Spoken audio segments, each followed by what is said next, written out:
Many of you know that our umbrella theme for 2017 is I'm in. I'm all in Glenkirk. What does that mean? It means I'm in community, I'm in forgiveness, I'm in reconciliation, I'm in the scripture, I'm in prayer, I'm in all kinds of things. And a big part of what it means to be in at Glenkirk is to be in ministry. 39 of you were in ministry together in Chinle, Arizona a few weeks ago on Navajo reservation to the east of us. And Rhonda Barnes, who's with me this morning, was a part of that group, as was her husband Richard, who you see sometimes up here playing the lap steel guitar. He makes instruments for a living. And their youngest son, Will, who's 10, was with them. Their older son, Noah, 13, stayed behind so he could help with Vacation Bible School here. So the whole family was really in ministry together. These three guys are right here. You guys want to just stand quickly so everybody can see you? So Rhonda, where exactly is Chinle, Arizona? Chinle is on the Navajo reservation. That's in the Four Corners area, and the town of Chinle is just about right in the middle of that reservation, which covers 27,000 square miles. And it's right at the mouth of Canyon de Chelly, isn't it? I mean, it's a beautiful part of the country. So what did your team do there for the week? Well, one of the main things we did was put together a 5-day vacation Bible school. So there were 93 Navajo children from the Chinle area who attended, and we had live worship, and we had Bible stories, and we had Bible memorization and snacks and games and all of the things that go on here during Vacation Bible School we provided for the kids there. We also had a women's Bible study that happened in the morning for women who were bringing their kids to the VBS, and then there was a second Bible study in the evenings. So altogether, there were 45 women who participated in the women's Bible study.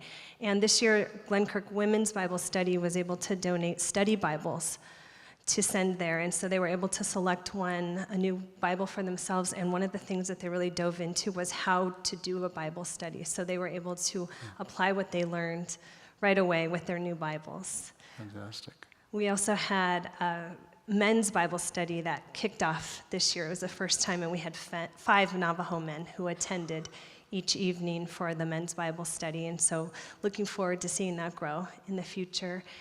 And we also had a group from our team who was dedicated to just repair and maintenance around the church. So they did things like build picnic benches and repaired the old tile in the restrooms there, and you name it, whatever needed to be done around the grounds of the church, they were there taking care of it.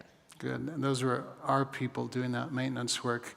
We were mentioning first hour, we might want to direct some of our people to our copier problem in the office to help us out. So what are some of the challenges that the Navajo people face? Well, transportation is a big problem. So just getting to the church, some of them live 10 miles out of town, so getting to church, getting around the reservation. People tend to be a little bit isolated. They might not even ever get off of the reservation because of that transportation problem. That's one of the daily issues they face. Poverty, there's a lack of employment.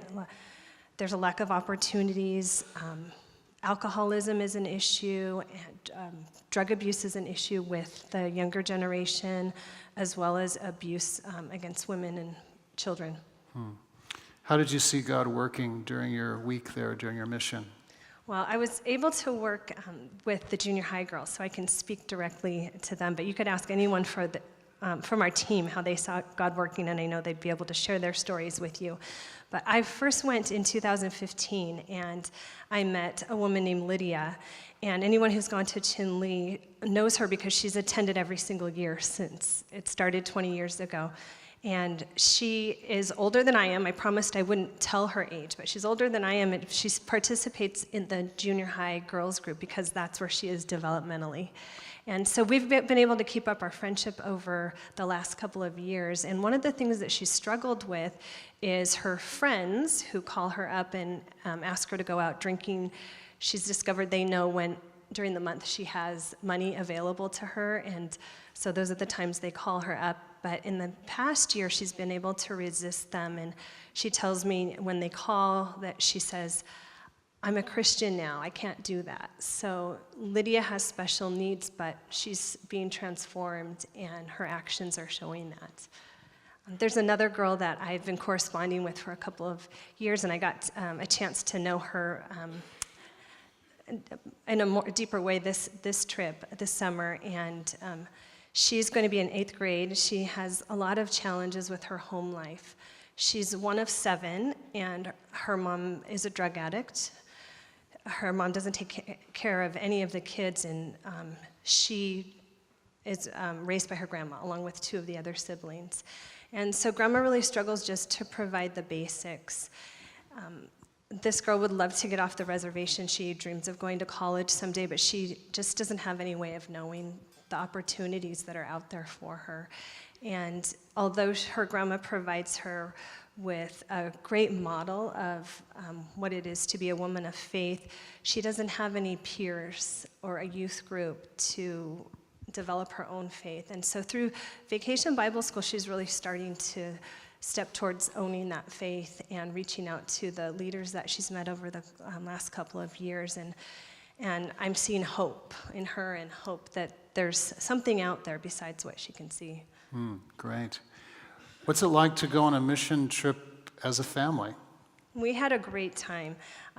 Will was 8 years old and Noah was 11 the first time we went, and they were definitely old enough. We could have started earlier, but we've got so many great memories and so many stories.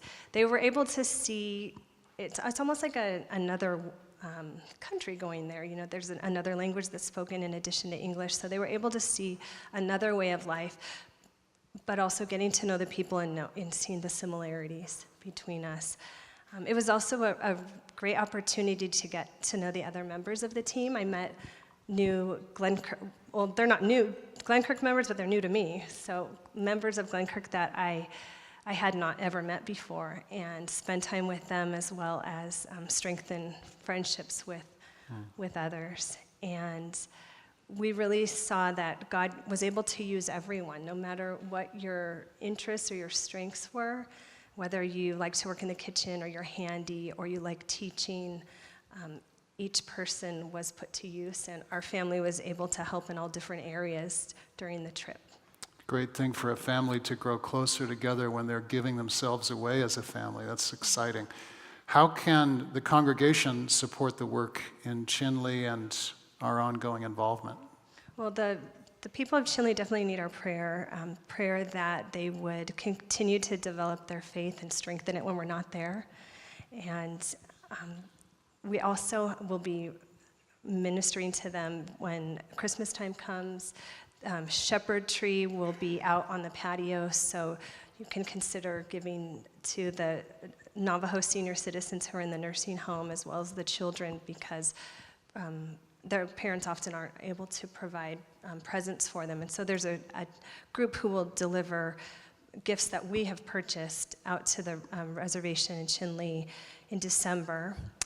Next summer, we'll be collecting school supplies, because each of the kids who comes to Vacation Bible School goes home with a big bag of supplies to set them up for the new school year.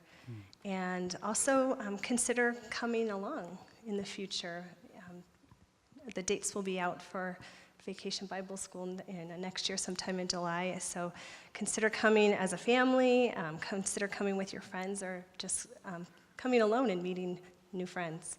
That's right. It doesn't matter where you are in life. You can go have a great time, get to know people, give yourself away, and just have a great experience of God. So we're so pleased that you guys went as a family and that we sent 39 people. And you know, that was the same week we're doing Vacation Bible School here. So we said first hour, it's like we had 2 theaters of war.